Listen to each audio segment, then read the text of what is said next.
With the Democratic primary for the city's mayoral race less than a month away now, candidates have been speaking out about the recent violence in the city and the changes they want to make. News 10's Juliana Bruno spoke to two people today who plan on being on the ballot for the general election. To see someone innocent die that was just coming from prayer and going to work just should not happen at all. Greg Adela turning in his signatures today to get on the ballot as an independent in the Albany mayoral race described it as one of the most frightening moments of his life, hearing 8 to 10 gunshots from his office window at his family business on Quayle Street. He says he ran outside and got 911 on the phone. Saw who was our neighbor David, who's since passed, on the ground bleeding with bullet holes. We were doing everything we could to comfort him and try to keep him alive. According to Idella, the area of Quayle and First has been plagued with crime for years, but it wasn't always that way. He says growing up, the same corner that now sits a memorial for a homicide victim used to be full of life. There was, stores, we had bars and restaurants that were some of the best in Albany.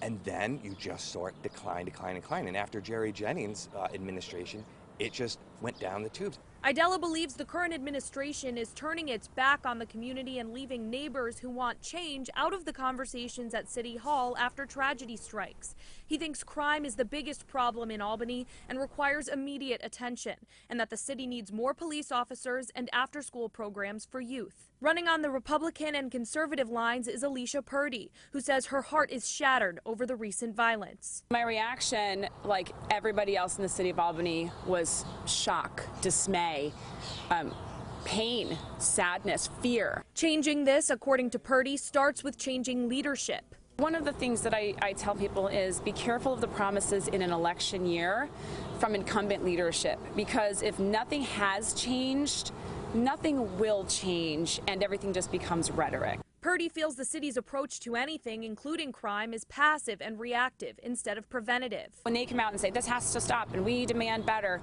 I don't buy it. Because what is the motivation to change just because it's gotten bad? It's been getting bad for decades. Purdy says she would be more proactive, and her plans for change could include personnel shifts, improving overall quality of life, and having more diversity of thought in City Hall conversations. You can watch full-length interviews with Idella and Purdy on our website, news10.com.